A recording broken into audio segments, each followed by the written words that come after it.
Hey guys, welcome back to my channel, or welcome if you are new. Today I've got a really fun, yummy Christmas treat for you, although it doesn't have to be just for Christmas time. You know, I'm not one who wants to isolate a food or a dessert and say that you can only eat it a certain time of year, because if it's good, why do we deprive ourselves and not let us have it other times throughout the year?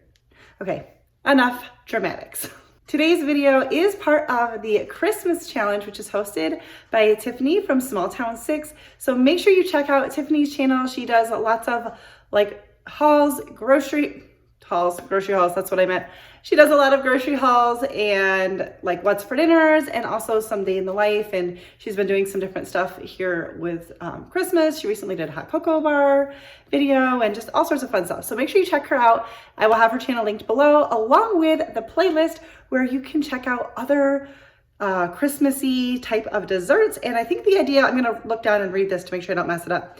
Yes, you are supposed to have some recipes sharing your favorite Christmas time items. So whether it be like gingerbread or peppermint or chocolate. Well, mine is combining chocolate and peppermint because I feel like that's just the best thing ever. So I've actually never made these before, but I've had this recipe pinned for so long. I'm gonna have the recipe linked down in the description box below. It's also reminiscent of my cream cheese mints that I made, that we've been making my whole life, but I will have that video linked down in the description box for you as well if you want to check that out. Or maybe I'll just link a bunch of, I'll link some Christmas recipes, like treat videos for you, because I've got a few of them from previous years. But these are like almost like peppermint patties kind of thing. So they sounded really good. I'm gonna make about half the recipe because we're gonna be making lots of recipes and different goodies, and I didn't want to overload us since it's just my husband and I. I will share them when we have the opportunity to go somewhere, but sometimes they're just left for us to eat. So I'm making a much smaller amount, but I'll have the original recipe linked below. Let's get started. So I have encountered a problem. I have a new phone. It's not like a new phone, but it's a new phone. And my tripod that I normally use, that's what I record on, is my phone. The phone is like too big or too heavy and is gonna fall off the tripod if I angle it down. So I've got this mini tripod that I just have lying around that at least holds the phone well. So we're gonna do our best to work with that, and apparently I'm gonna have to figure out another tripod solution.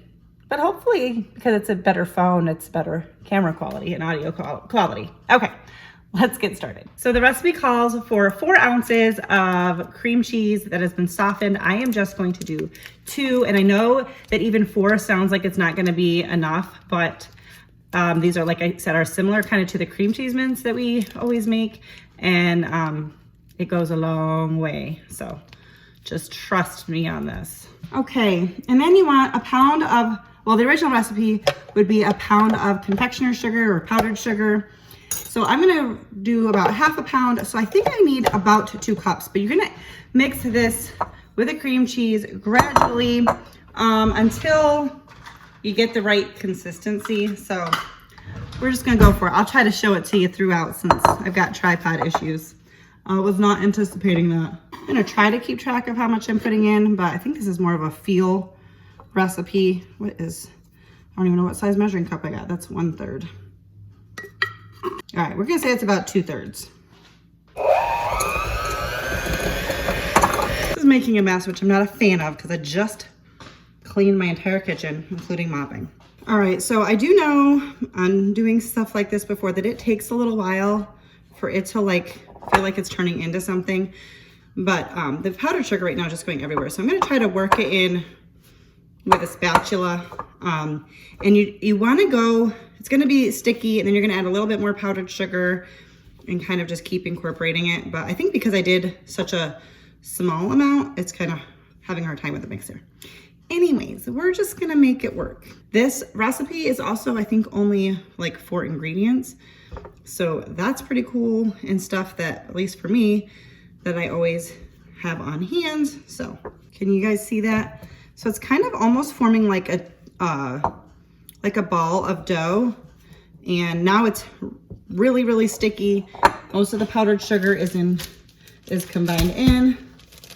So I need to open up a fresh bag of sugar. This whole tripod thing is kind of annoying. Sorry about that. All right, we're gonna add in 1 more third, which is gonna, whoa, or a little plus, which is, oh my goodness, I am getting this everywhere. All right, so I have about a cup altogether in here, and we're just, I'll let you know how much I end up using for the 2 ounces of cream cheese. I do think that this is easier than using a mixer. I don't think I normally use a mixer for the cream cheese mince. I don't think, but this recipe said to, so I'm just gonna forego the mixer. I feel like that was causing more problems than it was worth, but you just wanna kind of keep incorporating it like you would, I guess, with a bread dough. My flippers are now sticking to the ground because I just cleaned it. So I just cleaned up the powdered sugar, so now it's a little damp. I was gonna say kind of like when making bread dough, but I've never made bread. So I don't know, just from things I've heard people say, but you're just gonna kind of, I'm just folding it and like smashing it in. You can use your hands, but that's probably like more of a pain unless you have someone else nearby to like add in more powdered sugar. Otherwise you're gonna have to like keep stopping and washing your hands and all of that. So we're just gonna do this until we have a good consistency, and I'll let you know how much sugar we end up adding in. All right, mine's pretty well combined. I think I'm going to do the rest with my hands. So right now I'm gonna put in my peppermint.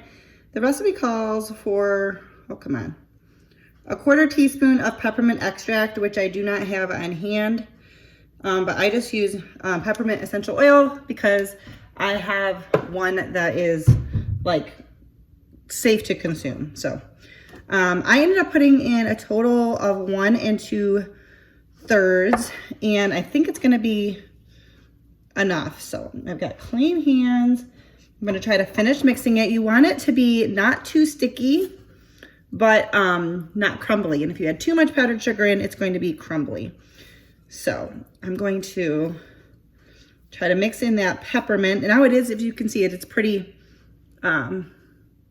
doughy kind of. It is still a touch sticky, but I've got some powdered sugar at the bottom of this bowl that I'm gonna kind of try to knead into it.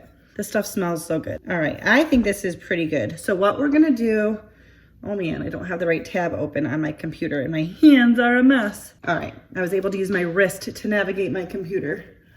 So you want to roll into about teaspoon-sized balls and put them on a wax paper lined baking sheet. So as you can see, let me just show you this.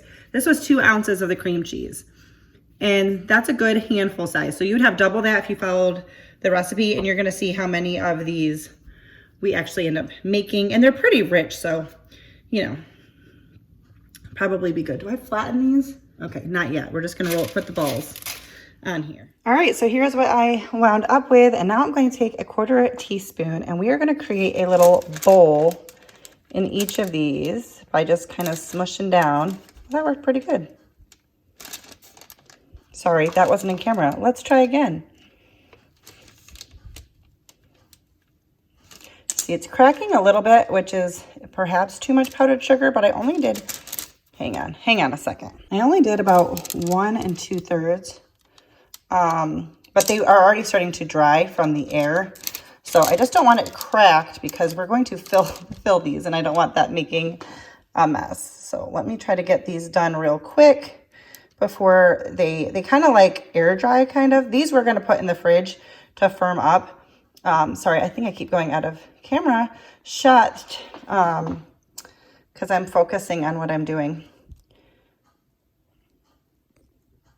I'll come back when I'm done with this and explain some things. All right, so I have them all done. I've covered them with plastic wrap. We are gonna put these in the refrigerator to, I guess, like set up for a couple of hours, or it said several hours. All right, so the recipe said to put them in the fridge for a few hours, so I'm not sure. I have somewhere to go tonight, so I'm gonna try to do it before we leave for that to do the next step. But I hope that all made sense. It's super easy. One, I haven't been filming a ton because I took a break over Thanksgiving, and 2, the whole tripod thing had me thrown off. So sorry, Tiffany, that this isn't the greatest video as I'm trying to participate in the collab. Oh my goodness, I feel so out of sorts. But we'll come back in a couple hours and take a look at them and finish them up. All right, so it has been a little while, and now I'm going to just melt some chocolate chips. I'm just going to do it in the microwave. I'm not totally sure how much I need. I'll probably need more than that. But just going to melt it in the microwave a few minutes or a few seconds at a time. I'll probably start with 30 and then do like 10-second intervals after that until it's melted.